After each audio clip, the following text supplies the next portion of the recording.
Authority's Edge with Michael Pacheco, the show that takes you around the world to share interviews with some of the most successful and relevant people on the planet. Hear their stories and get the most important business lessons they have learned on their road to success, and get exclusive advice on how to implement their success into your life and business. Authority's Edge with Michael Pacheco is brought to you by the Strategic Advisor Board and your host, Michael Pacheco.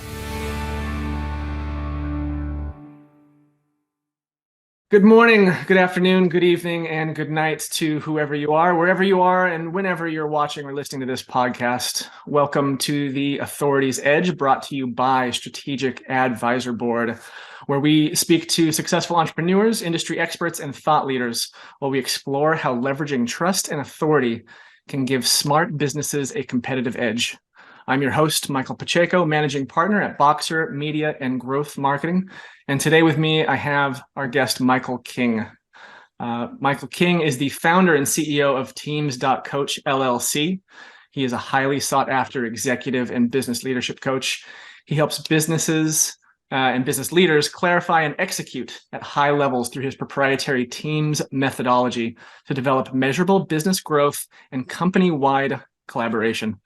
Michael, welcome to the podcast. Thank you so much for having me, Michael. It's great to hang with you again. Easy to remember those names.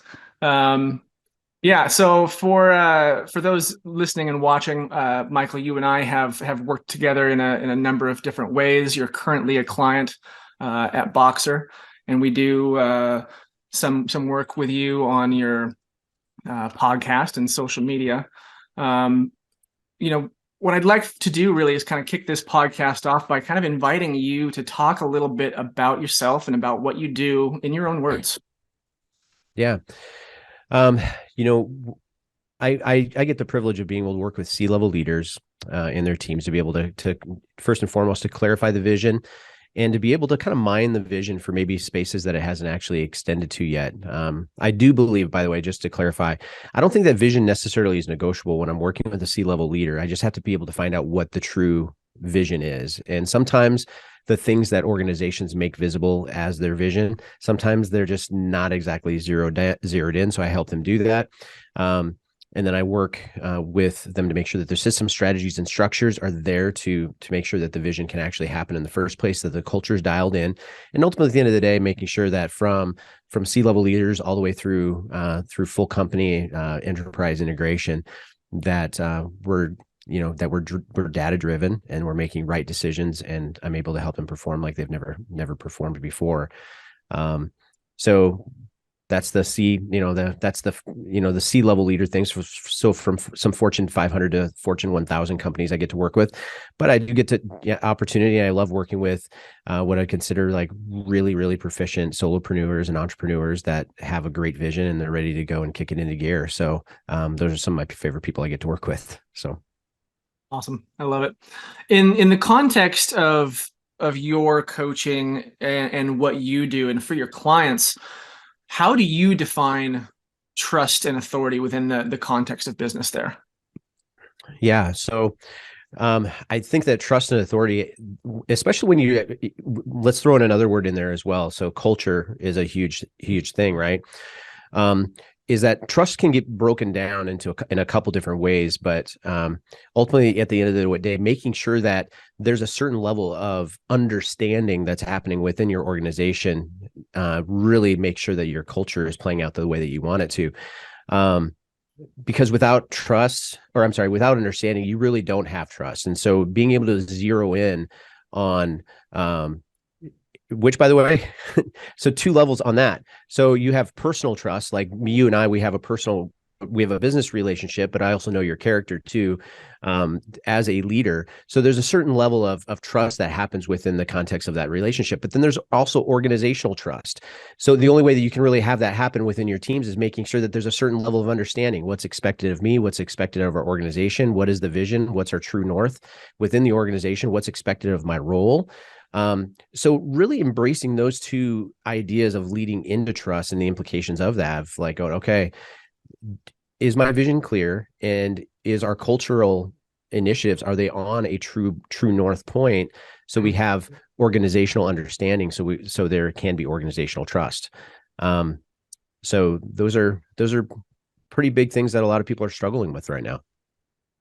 Can you talk a little bit more about culture and how that plays into the idea of trust and authority, either within or without of an organization, right? Because there's also a lot of this stuff, the internal culture of an organization, that's going to affect the external, the way that organization is perceived externally by prospects, by customers and clients, by vendors, partners.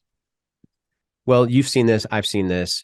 Typically what ends up happening is that when you start talking about culture, you end up on these two different sides of the fence. What's your aspirational culture versus your real culture? Your real culture are the things that you can put a pulse on it, like I can feel it. And, the tension between senior leaders always gets felt down at entry level places. And as much as I would love to say that people don't feel those things, they actually truly do. So, so when working through just the culture piece on that, we have to be able to define, what are we about? Why do we do what we do? And what are the behaviors that are completely aligned with our vision and our values within our organizations? Because those are tangible things that end up creating the culture. Now, when it comes to culture, so if I'm working with you as a senior leader, and I start to identify, hey, let's identify culture. Let's talk about organizational effectiveness. Let's look at our audience initiatives. Are we more externally driven versus internally driven? Let's look at, are we approachable, not approachable? Well, there aren't any really right answers when I'm working with a senior leader when it comes to diagnosing and saying, okay, let's get this culture thing dialed in. I just have to know that you know what it is and that you're being truthful with where you're at, because everybody else knows. And that's the thing, is that culture is like this weird mirror to where it's like when you put a senior leader into a place and the board or even the executive team might come to you and say, this is our culture, this is who we are. But if you put somebody into those high level seats within an organization that don't reflect the cultural vision of an organization, you're going to get something different. So that's where it's a little bit like a mirror. So it's absolutely necessary. So if you're leading a team or if you're leading at high levels of leadership within an organization, you have to know what the aspirational culture is within an organization, and does it actually meet up with the real culture of the organization? And more importantly, do you agree with it and are you aligned with it? Yeah. Because if you don't, it's going to change everything. So aspirational versus real culture, how do you close that gap as a coach coming into an organization? Yeah. Well, a couple of those things is just by clarifying language and making sure that your internal communication strategy matches up with your external communication strategy or your marketing strategy. How many times have you experienced this before, where you might be driving down the road and you see a billboard up on an interstate that's a big, bold marketing statement for a company, and you go, I don't necessarily know if that's true, right? Like I've experienced that on the big and the small. Yeah. But when you're working with an organization, you have to be able to identify the variances within that. Again, it's not right or wrong. It's just the wider the gap. So one of the things that we have an assessment tool that we use called Culture Pulse. And it's easy for me to be able to take and say, okay, let's identify first with clear language what the senior leader is all about, and making sure that there's a communication strategy put into place to where every person on the team understands why the senior leader views things the way they do. The more that you get this into a really consistent cadence of communication and leadership development within your team, the more you're going to go ahead and tighten those gaps when it comes to some of those variances within your culture. The more that you stay away from it, the more that you keep it vague and elusive, the more that you're going to actually have a culture that doesn't necessarily reflect what you're all about. Like a really great example of that would be do you guys have Popeye's chicken up there? Sure. Yeah. Right. Like here in the Midwest, like, so there's KFC, there's Chick-fil-A, there's Popeyes, and from the external all the way to the internal really develops, in the experience that you create communicates everything about the culture, about the organizations that you want. Like Chick-fil-A is really good with culture. They're world famous for their culture pieces. Popeyes, you don't really talk about it that much because you can tell it's a little bit vague, right? So when you go in, the product is good. Like they are actually killing it with product development now in 2022 and beyond. I imagine, they're really trying to keep up. But the thing that you hear consistently over and over again from people that visit Popeye's Chicken is, well, their restaurants aren't that clean. They're, the experience of getting into a restaurant, it's just, and that's word of mouth. That's not like, necessarily Twitterfied or anything like that. But you can tell about the people that care about the details are the people that usually care about culture. Interesting. Yeah. Quick comment on Chick-fil-A. We have one Chick-fil-A out here as well. And my wife, she's from Pennsylvania, and she had one of her friends, I think in high school, used to work at Chick-fil-A in high school, and their culture there was so good that they would actually, I think she was telling me a story, and her friend would, like, one of her managers at Chick-fil-A would help her with her homework. Because I mean that the culture was just, it was like that, like a second family kind of a vibe, Yeah. Which is, I think, like you said, it's they're I don't know if it's world renowned, but certainly in United States, right, in the lower 48, pretty much everybody knows about Chick-fil-A, and that they've got, a pretty good culture there. So, oh, absolutely. One of my team members was moonlighting just as a part-time gig, working at a Chick-fil-A. Mhm. And he would come in and he would be working on projects with us and talking about his experiences there and whatnot. Mhm. And I was overhearing some of the conversations that he was having, and it was hilarious because people were talking to him as if he worked like for NASA. It's like it's like people were so like enamored by, oh man, you're so lucky you get to work at Chick-fil-A, man. That's like the best place. And it's just like, but then taking a step back, you're going, it's a fast food restaurant. Right. Like, right. And but I love that. I love that he was getting some big takeaways of leadership and how consistent it was between locations and whatnot. Yeah, that's fantastic. Michael, can you share with us an example of a time when you or one of your clients' businesses has kind of directly benefited from having a high level of trust, either within or without the company, and that authority?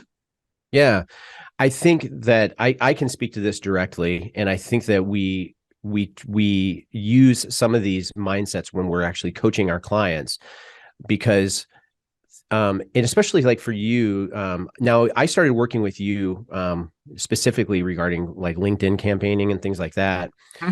And we had to really find the value in making sure that we had the right expectations on all fronts. It wasn't like just a LinkedIn thing. Yep. But I think something happened in the world, and I don't know exactly what it was, but it's probably because of COVID, and everybody decided that they were going to be coaches and consultants moving forward and staying at home. I can tell you directly right now, it was June of 2020. Because we work exclusively with coaches and consultants like yourself, right? Yeah. And I personally witnessed that uptick in June of 2020. So like the world kind of shut down in like April, May. Yeah. And then in June, I think people were getting laid off and they were stuck at home and they were trying to figure out what to do with their time. And LinkedIn was inundated with a tsuami of coaches and consultants. Well, and here's the other side of that experience. So in 2015, I've been coaching leaders for a couple decades now. Mhm. But I came from being an executive pastor, helping grow a mega church in the Midwest from 300 to 3,000 ish multi-site locations. And I knew specifically that my life was taking a pretty drastic left turn. I just didn't know exactly when. So I took some initiative. I went back to school. I got my master's degree in organizational leadership. I got my master's degree in executive coaching. And so I'm like super pumped, like, because we ended up launching our company in 2017. And we were welcomed because of the way that we do things and our team's methodology. And we'd never really had, when it comes to just natural inbound clients, because I'm speaking at conferences and because now with the podcast, et cetera, we don't really necessarily have this massive need to be able to amp up our inbound. We had to develop our outbound strategies, though, as COVID hit. Yeah. What we found was June of 2020, all of a sudden, I'm not competing with experts. I'm competing with marketers. Mhm. And so it's that age old adage that says, is that the right term? Is that even a term that I just said? But you get what I'm trying to say, right? No, that's right. That's legitimate. Age old adage. but it's not necessarily who is the best, it's who's known the best. Uh-huh. And so, okay, fast forward to 2022, when it comes to authority. So it happens to be that I'm super lucky that one of my clients happens to be a pretty large media conglomerate within well, it's not just Midwest, it's nationwide. And one of my peak benefits that I get from by coaching this organization is that they publish a leadership article from me every single month. Mhm. And and sometimes we use those as opportunities to engage people through our social platforms. Sometimes we use those things just to give away resources. Sometimes we just give those things as thought leadership. So we kind of have this on a consistent cycle. But having the expectation early on of saying, you know what, our social media platforms cannot be used necessarily just for conversion methodology from this point on. We have to get set into a rhythm of understanding that when it comes to brand authority and what you're known for, what type of impact that you're going to make, you have to be, it's almost like the idea that maybe social has shifted into a place of more brand maintenance and brand authority than it is actually sales. And so, so we have found that, our sweet spot of success and even the lack of pressure for us of just understanding is we have to consistently be a voice of credibility and authority and legitimacy in the spaces where everybody else is really trying to sell a lot of things. We are going to sell things. We have to be able to pay the bills. We have to keep things going, but also at the same time, the thing that we're known for is dropping high level content, ridiculously generous resources all the time without expecting anything in return. Why? Because we just want to make a better difference for the people that we get to serve, plain and simple. And so you can't have authority and agenda at the exact same time. And you have to wrestle with that a bit. I love that. And obviously, because we work together and you are a client, obviously we're going to have similar opinions and viewpoints on this. But I couldn't agree more. And that's one of the reasons why I think you are such a good fit for us as a client, is because of the way that you see social media as a channel to your audience. And it's not a sales channel as much as it's a relationship channel, right? And you and I have talked about this before, is the idea of building relationships and building that trust by serving. And those relationships are naturally going to form. Trust will naturally build. You will naturally become the authority because you're always the one who's there, willing to deliver value, willing to teach, willing to serve at no cost, with no agenda. And I can't say how important I think that is. And this is the idea. Like, a lot of people just call this, you can call this content marketing, right? It's really what it is. Is you're marketing yourself with content, but the idea behind it, as you stated, is to just deliver that value, right? Help people. Yeah, and I think a lot of times people, the closer that you get to desperation, the more that you realize that you might not have the authority that you wanted in the first place. Mm-hmm. And so that's where some of these conversations, even with the clients that I serve, they get into this place to where they feel like that they need something right away. They need to have 10 qualified leads generated per month, and otherwise everything is just going to go to hell in a handbasket. Right. But okay, now fast track to 2022. What are you doing every single day to make a single email? What are you doing every day to make 10 meaningful phone calls? What are you doing to show up at networking events? Again, the more that you do this a little bit with what content marketing, but also just some broadcast methodology and understanding that these Twitter, Instagram, Facebook, TikTok, whatever, all these are is TV stations. That's all they are. Sure. And so the more that you get known for something, the easier life is when you pick up a phone call, or because even like if you go in and you log into my LinkedIn advertising, into Sales Navigator right now today, you're going to notice a drastic shift that we've had in the last 6 months. You're going to notice that you guys kind of handle our broadcast methodology, some of our general messaging, which you've really worked a lot with us to find out, okay, what messages work, which ones don't. Mm-hmm. But then we go in there and we go, okay, because you guys helped us lock in our LinkedIn profile and avatar and all that stuff. And so in a way that we're now with the podcast, it's like, again, authority. We keep on pushing out valuable content without the expectation that there's something that we need from people. Mm-hmm. No, it doesn't work like that. Right. Yeah. But now when we do send out an email, like I sent out an email just the other day, here it's what we call reset week. It's the week between Christmas and New Year's. Right. Yep. And I'm not expecting anybody to really be in the office, but a Fortune 500 leader, I noticed his profile. He looked at my profile and he accepted my friend request. And then, so I sent him out a thing of saying, "Hey, Dennis, was looking at some of your data. Just turns out that you're the exact type of client that I usually work with. Would love to, have you as a guest for virtual coffee if you got some time." Immediately shoots back, "Hey, I'm really super curious about the type of data that you're looking at." Beauty. Great. Let's talk about that. And, and so it is one of those things again. So when you have the authority, the one-on-one conversations become so much easier because you're known for something. Mm-hmm. But if you're not willing to adjust your expectations, people want the really quick funnels. And I just think that those days are over with. Mm-hmm. Yeah. Yeah. 100%. I like the idea that as you are delivering this value, creating this value, and just helping people, right? When it comes time for a sale, you don't have to make a sale. The relationship's already built. The trust is already there. It's a conversation about fit. It's not a sales call. It's a fit call, right? Is this a good fit?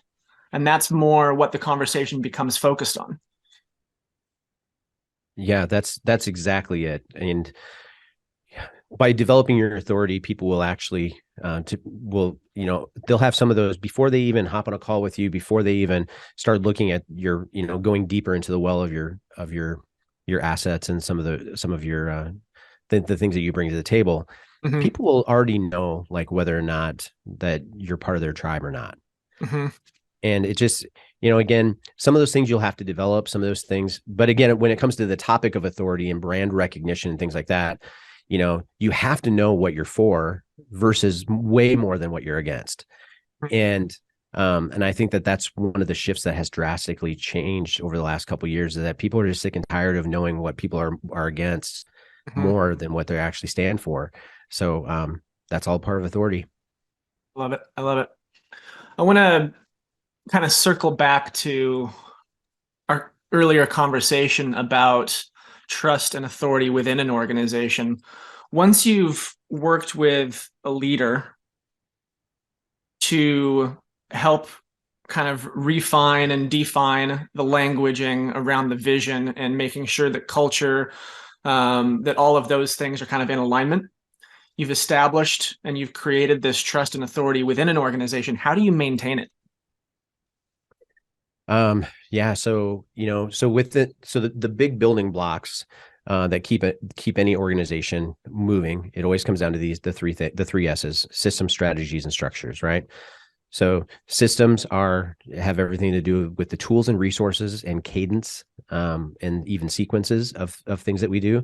Strategies have to do with goals and the what we're going to do, so some of the tactics that, and then structure has to do with the actual people that are sitting in seats that align. So it's not a singular thing. So when it comes to sustainability of culture, sustainability of trust, sustainability of understanding, man, it's the leader that's willing to throw all three of those S's on the table and go, okay, what's working and what doesn't work, what aligns and what doesn't align. If a leader can get that down, because ultimately, at the end of the day, this does come down to a leader. If you are the higher up within an organization you are, the more responsibility for the vision of the organization that you need to have. You need to be forward thinking as much as you possibly can. I don't consider a senior leader winning unless they can have 60% of their bandwidth actually scheduled and programmed to be thinking future thinking. 60%, that's a lot. So if anybody's listening to this and they're like going, man, I am way more in my business than I should be. Well, we should probably talk, because there's so much more that you can do if you've aligned these things right. Yeah. But then the people that are surrounding that senior leader, they have to be responsible for the sequence and communication strategy internally. Mhm. So when it comes to behaviors, when it comes to expectations, when it comes to organizational values, these are massive, because if you don't have a maintenance sequence in place to making sure that you're, so when new people are coming onto the team, like for example, just to give you a really quick example of this, one of my clients, they have a standing meeting that lasts for only 15 minutes every single Monday morning with the senior leader and the whole leadership team. So about 75 people that are directors and managers and up, right? Yeah.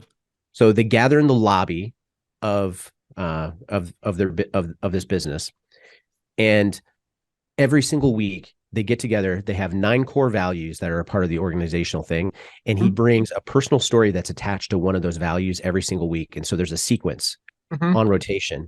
So it catches the new people, it catches the old people. He brings other people up to share stories that reflect in those value sequences.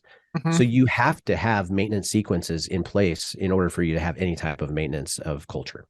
I like it. I love that. That's a great idea.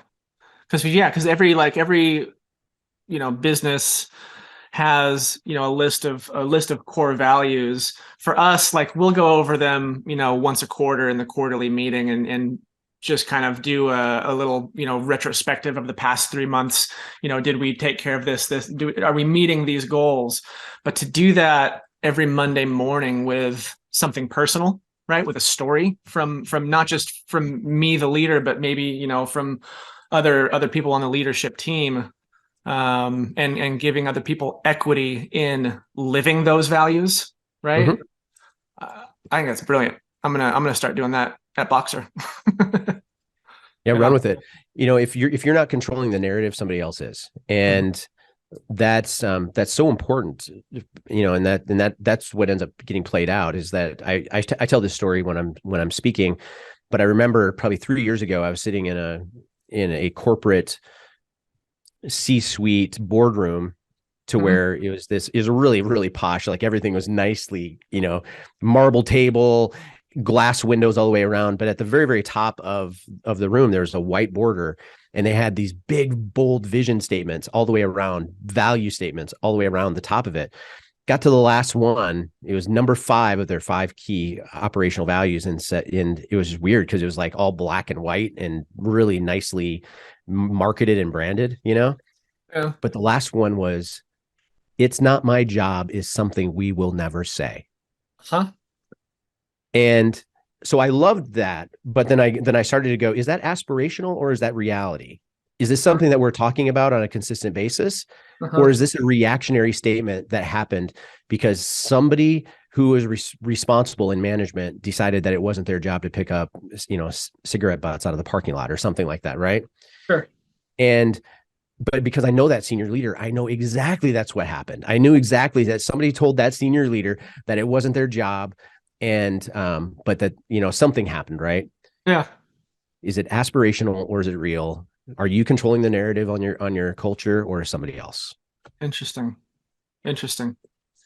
Um, how do you handle situations where trust and or authority have been challenged or broken?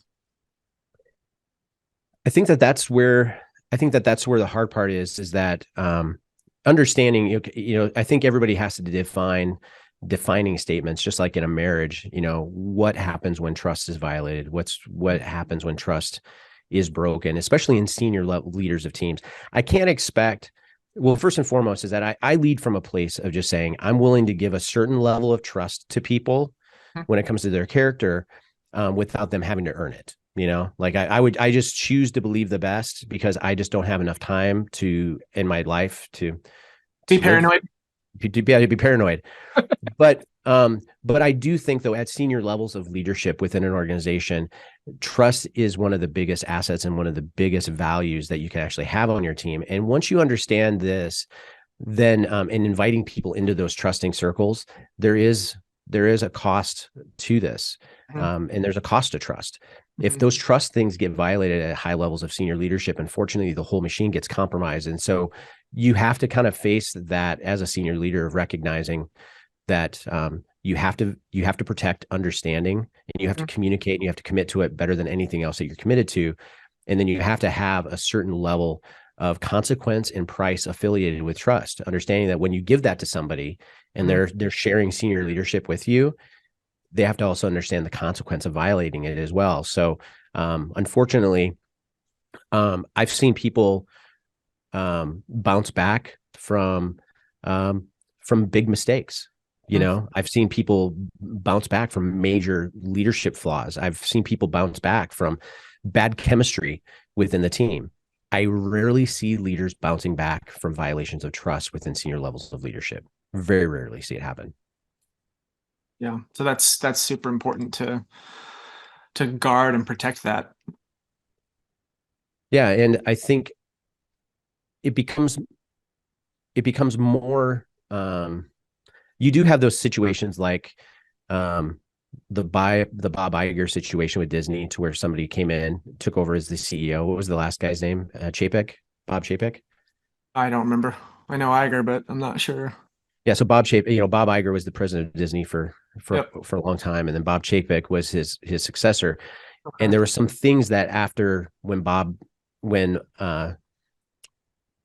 Chapek came in to become the new president, there were some things that manifested in his style of leadership that were unexpected, and so there was trust violations that happened. So Bob Chapek, he came back in. On those types of things, you will have situations where, just as people kind of climb the corporate ladder and are ascending to different roles, relational dynamics change. You'll have different dynamics that come to play, but when it comes to trust, a senior leader needs to know exactly the type of people they want to surround themselves with and put on their senior leadership teams so they can minimize risk when it comes to trust, because that's the biggest thing. Sure. Nice. You've worked with Fortune 500s and you've worked with small business entrepreneurs. Does trust and authority within or without an organization, does that look different depending on the size of the organization? Does it become more complex and more difficult to manage in a larger business than it does in a small agency, for example? Well, anytime that you add more people into the fold, the more complicated it will get. It really comes down to what have you developed and what do you sustain. So when I'm talking to this, to the solopreneur or the entrepreneur who's got a really great idea and they're really about, just they're going to go after it like crazy, understanding, like, it's really easy for me to sit down with somebody and say, hey, listen, I have a blueprint that's going to take you to a seven-figure blueprint within the next 90 days, but we have to stick to the plan. Let's go ahead and dial this in.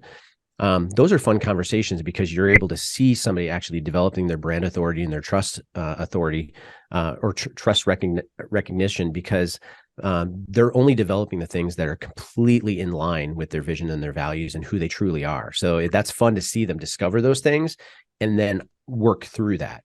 Mm-hmm.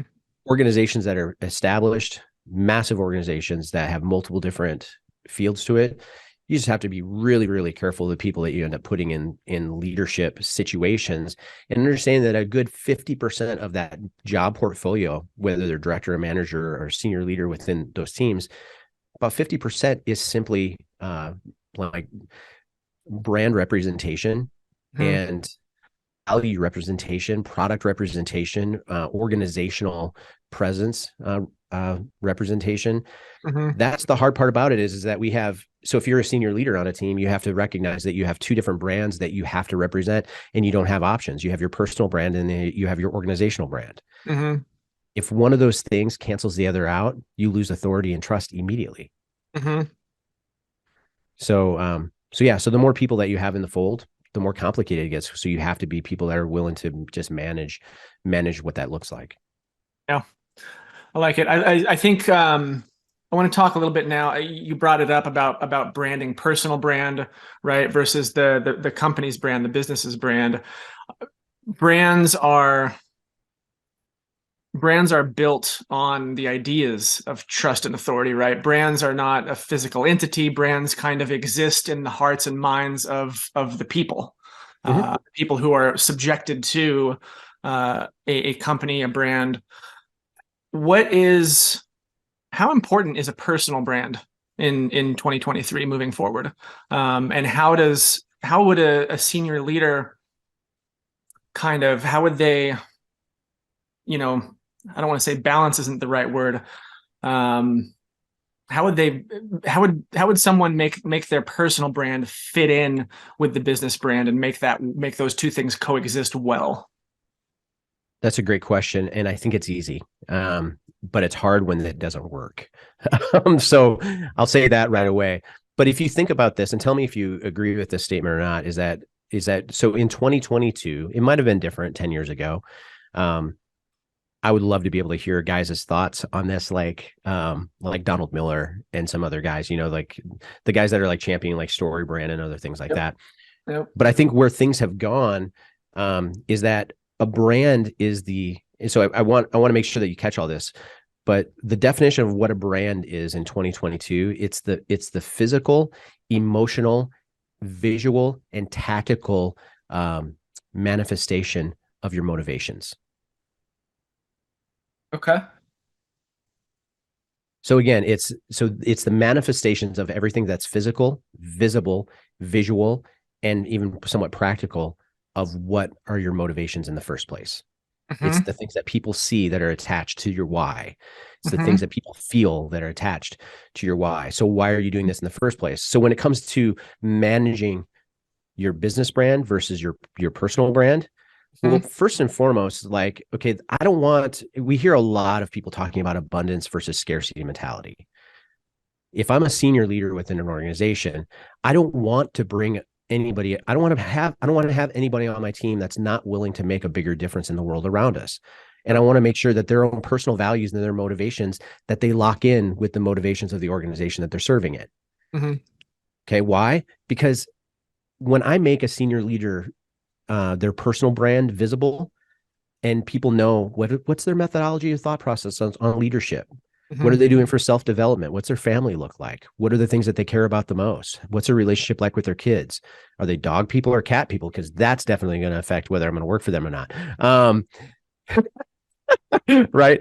But again, though, it's like, okay, so all of a sudden retention rates are higher. All of a sudden now, in a time where the employment field feels about, where are we going to get the next workforce? That becomes a little bit harder to find. I was just talking with one of my senior leaders yesterday about the thousands upon thousands of dollars that they're spending daily to try to find right employees. Well, again, if the senior leader is putting it all on the table and they're consistently, letting people in on the inside, letting know what their personal brand is all about and how it aligns with their company brand, they're going to attract the right things, because we have to remind ourselves that whatever we make visible are the things that we attract. Nice. I like it. There's a lot to unpack there. I think I agree. I agree with most all of it. I like the way that you defined what a brand is in 2023. Did you is that yours, or did you get that? Yeah, that's mine. Okay. I like that. Yeah. Yeah. I still believe that it's ultimately like a brand exists in, like I said, the hearts and the minds of the people. But I like the way you brought in the actual stuff from the organization, right? How it's the manifested out in the world, as it's manifested, all of the things that you bring to the world and your intentions and the way that you are able to execute upon those intentions, right? Right. Well, in context of this conversation, there are some different interpretations on all that, and I don't really have I don't think there's a right or wrong answer, except for when we're talking about, okay, how difficult is it to manage a personal brand versus your business brand? Well, the tension existing is that when the motivations of a senior leader doesn't match up, or when the motivations of any team member doesn't match up, unfortunately, like as much as retention rates need to get better in companies, because people are starting to figure out, man, I can do anything I want, anywhere I want. I can work from home if I want. I can, right. That's like, people are figuring that out. Totally. But if somebody's motivations doesn't line up with the company's motivations, I would rather us just go ahead and agree to part ways sooner than later, because eventually those motivations are going to manifest into something that's probably pretty ugly. And so we have to be okay with like just going, okay, man, this is where the alignment between personal brand and business brand, we have to make sure that we're aligned. I mean, it all really, it kind of all circles back to what we talked about in the first 5 minutes, where you have to really focus, define, and refine your company's values, because it's all coming down into that, and that's what you're using as the kind of the North Star to make sure everything below it is in alignment. Yeah, $281 billion were spent on marketing campaigns in the United States in the year 2020. So taking an internal message and going, okay, we're going to go ahead and communicate with people that are far away from us, that are unfamiliar. We're going to spend $281 billion. That's just a whole lot of cash, man. That's huge. But in comparison, we've only spent 1% of that on internal communication strategies. Like, this is a massive gap. Like, if we're not communicating and managing culture and creating consistency inside the companies and with the people that we love and we serve the most, and making sure that everybody's in a safe place, everybody's on the same page, that we take that level of understanding and turn it actually into trust. If we're not doing that, like, we're all screwed. Like, this thing is just, this is going to get really complicated super fast. So, but there's a massive gap there. So, and that's one of my own personal missions, is that even though it's not sexy, you're not going to see me on social media or on LinkedIn or wherever. You're not going to see me going, hey, company, come work with me, and you're going to get we're going to go ahead and increase your revenue by 10 times within the next 5 years.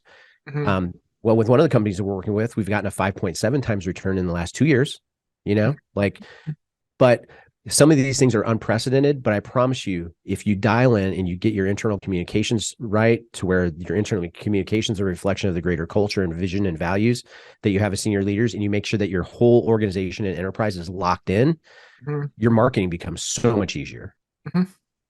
Yeah. So I was just speaking with another leader a couple weeks ago and said, that $281 billion figure, I'm absolutely 100% positive that we can cut that in half for marketing expense by just shoring up our internal culture within the companies that we serve. Do you think that's because then the marketing would require less touch points to a sale? Yeah, brand authority and credibility goes through the roof, and then just the overall efficacy of, or even just the, like, if you're, like, of course, you're a managing partner, a boxer, but imagine how low of an impact that you would have if you just weren't that excited about what Boxer was doing. Sure. I can promise you that people are listening to this and they're saying to themselves, man, I really wish that at least 50% of my organization were excited about what we do here. Well, you can change that, and you should change that. Because if you change that, then every single one of your employees becomes your billboard. And that's a whole nother conversation. Yeah.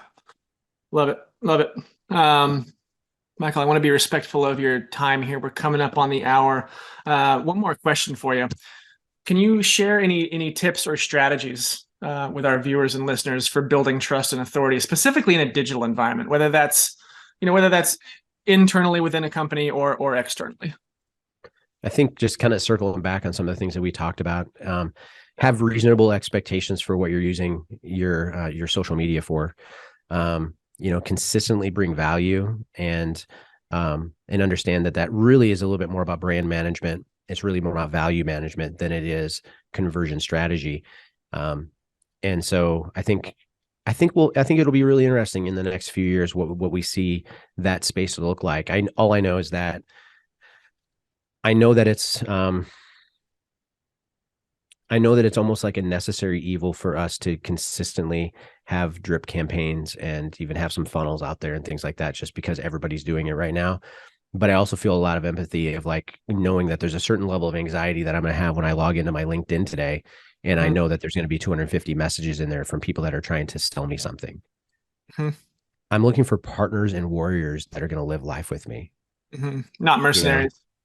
Yeah, absolutely. And that's the thing, is like, I'll hop on discovery calls with people if I know that you could be one of our tribe. And I might do business with you, but that's the thing that I'm constantly looking at. I'm looking at people that are long-term relationships. I'm looking for people that are going to be, like I said, partners and warriors in what the future looks like.